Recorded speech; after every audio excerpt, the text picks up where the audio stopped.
చిన్న కుర్రాడు, తెలిసను తెలియకైనా లేకపోతే ఏం ఆలోచించాడో వచ్చాడు, మళ్ళీ ఎంత ఆలోచించాడు, ఆయన్ని క్యాలిక్యులేషన్స్ వేసుకునే మెషిన్గా మనం అనుకోవటానికి వీలు. కానీ అసలు సేమ్ టైంలో మీరు ఇందాక విశ్లేషించినట్టు అంటే నాని ఏ రకమైన విశ్లేషణ చేశాడు, ఎందుకంటే జగన్ రాజకీయ నాని ఇలాంటి విశ్లేషణ చేస్తారని నేను అనుకోను సార్. నానికి ఉన్న ప్రత్యేకత ఏంటంటే ఈ విశ్లేషణలకు అతీతంగా ఆయనకు నిబద్ధత ఉంది. ఆయన నిబద్ధత అందరికీ నచ్చుద్దా అంటే నచ్చపోవచ్చు, కానీ ఆయనకైతే మాత్రం ఒక ముక్కుసూటితనం ఉంది. నాకు నచ్చలేదంటే నచ్చనట్టు కుండబద్దలు కొట్టినట్టు ఉండే బోళా మనిషి, ఒక రకమైన బోళా మనిషి.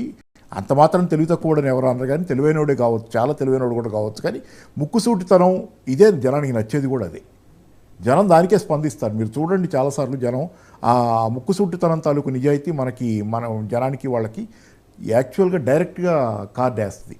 కానీ డొంక తిరుగుగా చేసేవాళ్ళని జనాలు ఎప్పటికైనా తేడాగానే చూస్తారు. అది తేడాగానే ఉంటుంది. రాజకీయాల్లో కొన్ని లెక్కలు ఉంటాయి కదా సార్, కొన్ని లెక్కలు కొన్ని కూడికలు ఉండాలి. చంద్రబాబు ఎందుకు వదులుకున్నాడు అని చంద్రబాబు కూడా భరించడంలో కాలేదేమో ఈయన ముక్కుసూటుతాను. నాకైతే తెలిసి ఎందుకైనా ఆయన ఎందుకు వదులుకున్నాడు నాకు తెలియదు, కానీ ఈయన వదులుకున్న కారణం ఈయనకు కూడా లెక్కలు ఉన్నాయి. ఏ లెక్కలు ఉన్నాయి ఈయనకి? నాకు గౌరవం ఉండాలనేది, చేసే పని ఇలాగే ఉండాలని ఆ లెక్కలు ఉన్నాయి ఈయనకి.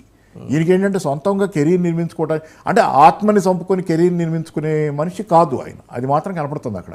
ఆత్మలని చంపుకొని కెరీర్ నిర్మించుకోదలుచుకుంటే ఆ పార్టీలో రైట్. మీరు అన్నట్టు స్వేచ్ఛ విషయానికి వద్దాం. టీడీపీని చూశారు, వైసీపీని చూస్తున్నారు. టీడీపీలో లేని స్వేచ్ఛ వైసీపీలో ఉంటుందా? వైసీపీలో అసలు ఇన్నాళ్ళు అసలు ఎవరు గోల వాళ్ళదేనని కదా. అసలు ఇప్పుడు మరి ఎందుకు టీడీపీలోనే ఎక్కువ డిసిప్లిన్ పార్టీ. నేను ఒక రకంగా చెప్పాలంటే టీడీపీలోనే ఒక మెషిన్లాగా పనిచేస్తుంది అది.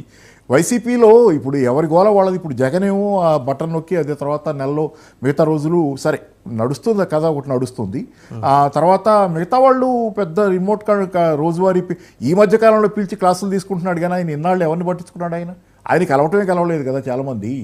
ఎవరిని పట్టించుకుని ఎవరికి గట్టిగా క్లాసులు బీకాడని ఈ మధ్యకాలంలో ఆయన క్లాసులు బీకుతున్నాడు. చివరిలోకి వచ్చిన తర్వాత ఇప్పుడు క్లాసులు బీకుతున్నాడు. ఆయన నువ్వు ఇది చేసావు, నువ్వు అది చేయొద్దు, ఇది ఇదికో అది ఇదికొని ఇన్నాళ్ళు వాళ్ళని పట్టించుకున్నాడు. లేదండి, కేసీఆర్ నాని లాంటి సీనియర్లు ఈ టైంలో డిసిషన్ తీసుకున్నారంటే ఏదో ఒక గుట్టు దాగి ఉంటుంది. అంటే చంద్రబాబును అత్యంత దగ్గరగా చూసి, టీడీపీని అత్యంత దగ్గరగా చూసిన ఇదే కేసీఆర్ నాని ఎందుకు జగన్ వైపు వెళ్ళారు? చంద్రబాబులో నచ్చనిది జగన్లో నచ్చినది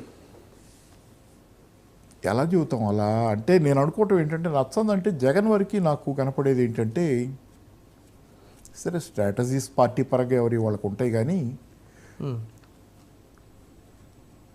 చంద్రబాబుకున్నంత అంటే ఇక వ్యూహాత్మకంగా రాజకీయ చాణక్యుడు అంటారు, కానీ దాన్ని మించినటువంటి ఒక ముందు తల వెనక ఏదో ఒక రాజకీయం అంటే ముందు ఒకటి ఉన్నా కానీ ఆలోచన వెనకాల ఒకటి ఉంటుంది అనేది. అంటే చాణక్యం కూడా జనానికి అందరికీ, అంటే చాణక్యం ఎవరి కోసం? చాణక్యం జనాన్ని గెలిపించుకోవటం కోసం ఉండాలి.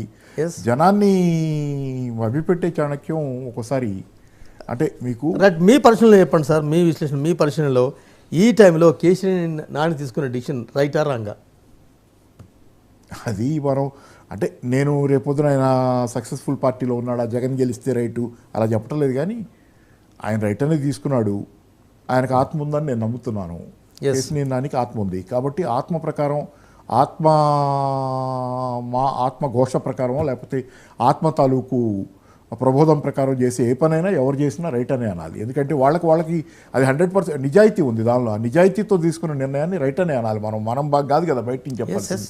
మనం నిర్ణయిస్తే ఏమవుద్దంటే, మనం నిర్ణయించేది ఏంటంటే చంద్రబాబు అంటే ఇష్టం అంటే ఒకలాగా, జగన్ అంటే ఇష్టం ఉంటే ఒకలాగా నిర్ణయాలు చేయగలం, కానీ కేసీఆర్ నాని పొజిషన్లో నుంచి నిర్ణయాలు చేయాలి మనం ఆలోచించాలి తప్పితే మన సొంత దాన్ని ఆయన మీద పుష్ చేయడం లేదు. నాకు అర్థమైనంతలో KCR Nani is very very very very heart oriented. మనసు ఉంది ఆయనకి, మనసున్న మనిషి కాబట్టి ఆయన నిర్ణయాన్ని మనం గౌరవించాల్సిందే. రైట్ డిసిషన్ అంటారు, రైట్ టైంలో రైట్ డిసిషన్ తీసుకున్నాడు. రైట్ టైం అనేవి లేదు, రైట్ టైము రాంగ్ టైం అనేది రైట్ టైం కాదు. ఇన్ఫ్యాక్ట్ అది ఆయన ఇంకా ముందు నేను తీసుకుంటే ఇంకా కొంచెం బెటర్గా గౌరవనీయంగా ఎక్కువ గౌరవనీయంగా ఉంటుంది. ఎందుకంటే ఎంపీ అంటే రాంగ్ టైంలో రైట్ డిసిషన్ అంటారా? ఏ టైము కాదు అది, ఆయన డెసిషన్ అయింది. ఆయనకి నా వ్యక్తిత్వం నాకు అర్థమైనంతలో ఇన్నాళ్ళ నుంచి చూస్తున్నాం కదా, ఆయన ఉన్నట్టుండే కుండబద్దలు కొట్టే మనిషి కాబట్టి ఆయన ఆత్మ ప్రబోధానుసారం ఆయన నిర్ణయం తీసుకున్నాడు. కెరీర్ల ప్రకారం కాకపోవచ్చు కాబట్టి ఏంటంటే ఖచ్చితంగా ఆయన ఆత్మ ప్రబోధం ఎవరి ఆత్మ అయినా ఇప్పుడు నాకు వచ్చింది నేను చేస్తే కనుక అది కరెక్ట్. రైట్. ఒక్కసారి తెలంగాణకు వద్దాం సార్. తెలంగాణలో TSPSC Telangana public servicing commission సభ్యుల రాజీనామా కొద్దిసేపు క్రితం ఆమోదించారు రాష్ట్ర గవర్నర్ తమిళసై చైర్మన్. అదేవిధంగా 5 సభ్యులు ఇప్పటికే రాజీనామా చేశారు. రాజీనామాపై నిన్న మొన్నటి వరకు లీగల్ ఒపీనియన్ తీసుకున్నారు గవర్నర్. రాజీనామాలు ఆమోదించాలా వద్దా అని తర్జన భర్జన తర్వాత రాష్ట్ర ప్రభుత్వం అభ్యర్థుల తర్వాత ఎట్టకేలకు గవర్నర్ పీసీ ఒక నిర్ణయం తీసుకుంది. ఎట్టకేలకు రాజీనామా ఆమోదించారు. ఈ రాజీనామా ఆమోదన ఎట్లా చూస్తారు? ఎందుకంటే టీఎస్పీఎస్సీ చాలా వివాదాల పుట్టగా మారింది. ఒకటి దీనిలో ఏంటంటే నిరుద్యోగుల ఘోష. ఎందుకంటే ముందు రాజీనామాను ఆమోదించకపోతే రేవంత్ రెడ్డి ప్రభుత్వానికి ఏ ఇబ్బందులు అట్లాంటివి చెప్పలేం, కానీ నిరుద్యోగుల దగ్గర నుంచి మాత్రం రాజ్భవన్ మీద తీవ్రమైన వ్యతిరేకత వస్తుంది. నిరుద్యోగుల ప్రభావం కిందే కొంత వ్యతిరేకత వల్లే టీఆర్ఎస్ ఓడిపోవటంలో దాని పాత్ర కూడా ఉంది. కాబట్టి నిరుద్యోగులు అంటే యువకులు లక్షలాది మంది యువకుల వ్యతిరేకతను మూటగట్టుకోవడానికి రాజ్భవన్ సిద్ధంగా ఉందని నేను అనుకోను. కాబట్టి అదొక కారణం కావాలి. ఎందుకంటే ఈ మాట ఎందుకంటున్నానంటే మామూలు పద్ధతిలోనే అవుద్ది కదా.